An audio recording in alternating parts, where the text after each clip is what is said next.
देखिए, सऊदी अरब एक Islamic country है।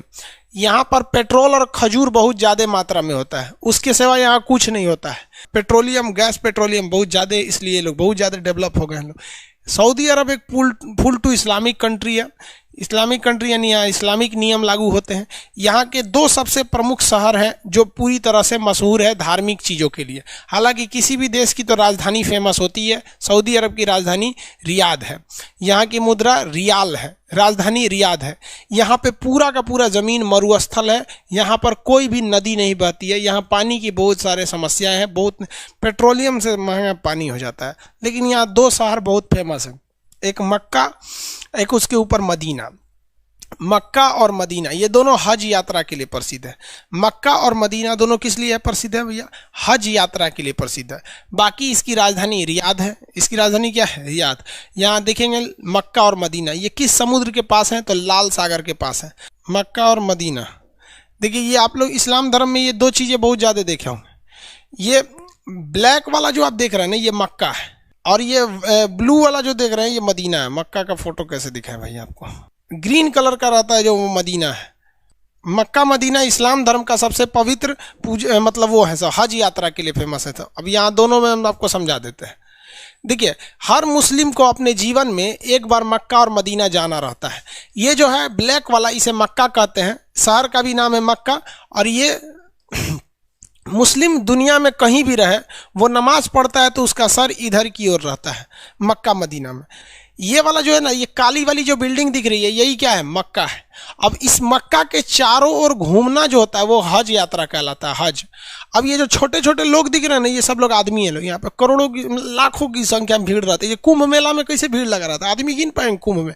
वैसे यहाँ पूरी दुनिया के मुस्लिम यहाँ जाते हैं और इसका हज करके चक्कर लगाते हैं। हज यात्रा कहा जाता है, ठीक है। हज यात्रा कंप्लीट कब हो जाता है? जब आप मक्का में जाते हैं तब। ये मक्का को कहा जाता है कि ये मतलब ये अल्लाह के पूजा स्थल के लिए इसका मुख्य रूप से महत्व है। दूसरा जगह आता है मदीना। मदीना ग्रीन कलर का है। ये मोहम्मद साहब जब इस दुनिया से चले गए तो उनका जो मकबरा बनाया गया, जो कब्र बनाया गया, वो यही मदीना में बनाया गया। मदीना भी बहुत बड़ा है, लेकिन मेन यही दिखाया जाता है फोटो में, ये ग्रीन वाला। एक ये ग्रीन वाला दिखा देता है फोटो में, और इधर वाला में देखेंगे तो ये ब्लैक वाला दिखा देता है, मक्का और मदीना यहाँ पर। अब इस्लाम धर्म में क्या चीज़ है भाई, आपको जब नमाज पढ़ना है ना तो आपका सर इसी मक्का की ओर रहना चाहिए। इसलिए पूरी दुनिया में अगर देखेंगे ना तो मुस्लिम सब नमाज होता है अलग अलग डायरेक्शन में पढ़ेंगे सर। इंडिया के मुस्लिम पश्चिम डायरेक्शन में नमाज पढ़ता है सर। देखिए, इंडिया के जो भी मुस्लिम है, यही है मक्का। इंडिया का जितना मुस्लिम है वो नमाज पढ़ेगा तो उसका मुंह किधर रहेगा? पश्चिम रहेगा। समझा गया? मुसलमानों में एक चीज़ बहुत सब पश्चिम मुंह करके वो झूठ नहीं बोलता है सब। लेकिन झूठ बोलने वाले तो यार गीता और कुरान पे कसम खा के झूठ बोल देते हैं। लेकिन ऐसे मुसलमानों में एक प्रचलन है, वो कहिएगा कि चल पश्चिम मुंह बोल के, तो पश्चिम मुंह, तो पश्चिम मुंह उनके कहने का सेंस नहीं। यहाँ मक्का और मदीना है। यानी इस्लाम धर्म में दो ही लोग का महत्व है, एक अल्लाह ताला का। उन्होंने अपना पैगम्बर मतलब समझिए कि सबसे प्रिय, अल्लाह को जब सबसे प्रिय होते हैं उन्हें प्रोफेट यानी पैगम्बर कहते हैं। वही ना, प्रोफेट यानी पैगम्बर का एक तस्वीर दिखा दिया था फ्रांस में, कार्टून बना के दिखा दिया था। मतलब कार्टून में जन्म करते हैं, अजीब अजीब टाइप का शक्ल बना देता है। मोदी जी का भी कार्टून बना देता है, राहुल गांधी का बना दो। अब इंडिया में तो नेताओं का एक तो कार्टून का एक तो शो चलता है, सॉरी शायद आज तक पे, वैसे कार्टून बना दिया था तो एक तो गले गटैया काट दिया यहाँ पे। तो फ्रांस का राष्ट्रपति उठा ना तो पूरे फ्रांस के दीवालों पे वही कार्टून बनवा दिया कि लो अब दीवार गिराओगे।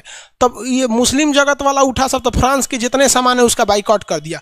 सुपरमार्केट मॉल वगैरह से सामान का फ्रांस का सामान में फेंक दिया। अब दोनों आपस में लड़ रहा है सब। तो ये सब चीज़ें यहाँ पर। तो ये पश्चिम दिशा में वो लोग क्या करते हैं? नमाज पढ़ते हैं। इसलिए मस्जिद देखिएगा ना, हमेशा उसका मतलब वो नमाज पढ़ने वाला पश्चिम डायरेक्शन में होगा। तो ये पूजा स्थल होता है, वहाँ हज यात्रा करना जरूरी होता है। इससे दो चीज़ें बड़ा विवादित होती हैं। कुछ लोग का कहना है यहाँ शंकर जी का मंदिर है। भैया ये सारी चीज़ें एक आडंबर है। ये वैसे ही कहते हैं लोग कि शंकर जी का मंदिर है, जैसे लोग कहते हैं गुल्लर के फूल डाल दोगे तो कोई चीज़ खत्म नहीं होगा। ऐसे कहावत है ना, बचपन में आप सुने होंगे कि पेंसिल का छिलका दूध में डालो तो रबड़ बन जाता है, मोर के पंख को चौक खिलाओ तो बड़ा हो जाता है। ये अफवाहें हैं सब, वैसे ही इसका कोई मतलब नहीं बनता है। ये आपस में लगा। शंकर जी, आप बताओ यार, खुद से जरा सोचो कि शंकर जी वहाँ क्या करेंगे। और कहा मतलब हमारे यहाँ तो अलग अलग जगह पे अलग अलग प्रचलन है। हमारे यहाँ ये लोग कहते हैं यूपी बिहार के एरिया में कि शंकर जी को यहाँ किसी ने कैद करके रखा हुआ है। समझ में आए कि हालांकि ये चीज़ें जो है पूरी तरह से क्या है, अफवाह है। चलिए देखिए ध्यान से यहाँ पे, तो यहाँ पे ऐसा कुछ नहीं है, वहां पर एक पत्थर है जिस पर क्या करना पड़ता है, कंकड़ मारना पड़ता है। अब कुछ लोगों का ये कहना है कि वहां पे शंकर जी को किसी ने अरेस्ट नहीं किया है, जबकि हमारे यहाँ लोगों का कहना है कि वहां शंकर जी को कैद करके रखा है सब, कोई हिंदू पानी डाल देगा तो बाहर आ जाएंगे। मतलब आप खुद सोचो ना कि कोई भगवान को इतना कमजोर कैसे कह सकता है कि मतलब कोई किसी को अरेस्ट थोड़ी ना कर सकता है वहां पे, ये गलत मानसिकता है। और कुछ लोगों का कहना है कि वहां शिवलिंग है। देखिए वो शिवलिंग नहीं है, वहां पे जो इस्लामिक परंपरा है वो हम आपको बता देते हैं, लेकिन आपके दिमाग में अगर कोई चीज बैठ गई है तो वो हमारे कहने से नहीं निकल सकती है। और अगर आप ये मानते हैं कि वहां शंकर जी को किसी ने अरेस्ट किया तो मतलब शंकरों जी की बेइज्जती कर रहे हैं। एक शैतान था, मतलब एक बहुत बुरा आदमी था, जब मोहम्मद साहब थे तो उनको बहुत परेशान करता था, कभी उनके ऊपर कूड़ा फेंक देता था, कभी कुछ कर देता था। तो मोहम्मद साहब ने बहुत कोशिश किया कि ये सुधर जाए, लेकिन वो इंसान सुधरता नहीं था। तो तंग आकर मोहम्मद साहब ने उसे श्राप दे दिया कि जा तू पत्थर का बन जाएगा। तो वो आदमी एक बड़ा सा पत्थर बन के रह गया है।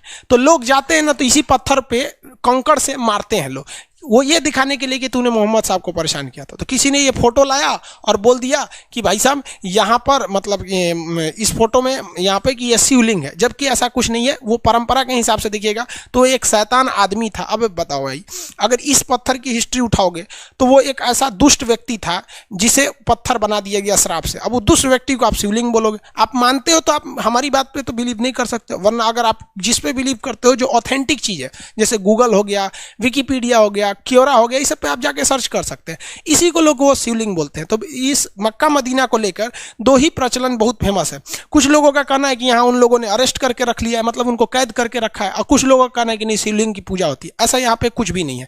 वो तो जो शिवलिंग वाली बात होती है वो तो मदीना के पास है जहाँ पत्थर मारा जाता है यहाँ पर। अब कुछ लोगों का कहना है कि यहाँ हिंदू को जाने क्यों नहीं दिया जाता है। भाई साहब यहाँ 2.5 लाख रुपया खर्चा आता है एक आदमी को जाने का। दूसरा, आप किसी देश में जाते हैं तो आप अपने हिसाब से नहीं चलते हैं, उस देश के नियम कानून के हिसाब से ही हमें चलना पड़ता है। तो ये एक मुस्लिम कंट्री है, इसका नियम है कि जो हज करने आता है उनके लिए प्रॉपर नियम होने चाहिए। अब आपको पता है ना कि जो उन लोग के नियम कानून होंगे उनको पता होगा। यार हम लोग को हम लोग कभी हज करने नहीं गए, बुढ़ापे में मम्मी पापा को भेज देंगे लोग। तो ये समझ में आ गया, ये सऊदी अरब केवल मक्का मदीना के लिए। इस पर एक और विवाद होता है कि हज के लिए सरकार सब्सिडी देती है, मुसलमानों को बेवकूफ बनाती है सरकार। देखिए क्या कहती है, सुनिए ध्यान से। हज के लिए खर्चा आता है 2.5 लाख रुपए। तो जब सरकार थी ना पहले कांग्रेस की सरकार, वो तो मुसलमानों को और लोल बनाई। बीजेपी तो कम से कम खुल के कहती है, कांग्रेस तो और लोल बनाई। कांग्रेस कहती है भाई 2.5 लाख है ना, तो आप इसमें केवल कितना दीजिए, 2,40,000 दीजिए, मतलब 2,40,000 दे दीजिए आप। तो मुसलमानों को लगता था 10,000 सब्सिडी हो गया। दूसरा देखिए, जब जो व्यक्ति ये सब्सिडी ले लेता था ना, उसको एयर इंडिया की जहाज से जाना होता था, एयर इंडिया। और एयर इंडिया उस समय 15,000 की जगह पे 60,000 रुपया किराया ले लेती थी। भाई साहब यहाँ देखो, 15,000 की जगह पे 60,000 किराया ली है यहाँ पर, यानी 45,000 सरकार ने एक्स्ट्रा किराया ले लिया।